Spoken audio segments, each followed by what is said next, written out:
में आम इंतखाबात अगले साल अक्टूबर में ही होंगे। इससे कबल इलेक्शन का इनेकाद इंतजामी और अमली तौर पर मुमकिन नहीं है। मीडिया से गुफ्तगू में एहसन इकबाल का कहना था कि शहबाज शरीफ मुल्क में सरमायाकारी लाने नवंबर में चीन जाएंगे। मुल्क सैलाब से दो चार है। हुकूमत की कोशिश है कि मुतासरीन की जल्द अज जल्द बहाली मुमकिन बनाई जाए।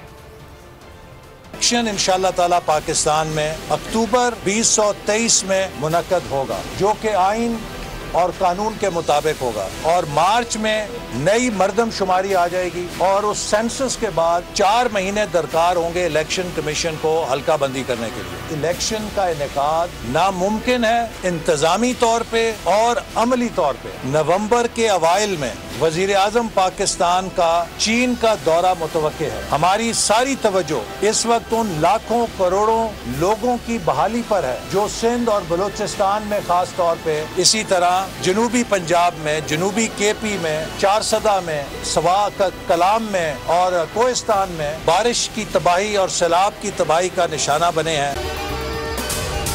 अगर आपको ये वीडियो पसंद आई है तो हमारे चैनल को सब्सक्राइब करें और बेल आइकॉन पर क्लिक करें। सबसे बड़ी कवरेज, सबसे बड़े पैनलिस्ट, हमने तो बड़ी PMLN के वार सहे, वो भी बिला वजह। सबसे ज्यादा रिपोर्टर्स। इलेक्शन कमीशन की जानिब से कोई इंतजाम इतने अच्छे तरीके से नहीं किए गए।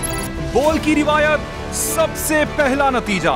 अहम खबर है बहावल नगर भी कप्तान का, PTI कामयाब, मुकम्मल गैर हतमी गैर सरकारी नतीजा सिर्फ बोल न्यूज पर। लम्हा बा लम्हा इलेक्शन की खबर सिर्फ बोल पर। सब्सक्राइब करें और बेल दबाएं ताकि कोई खबर रह न जाए।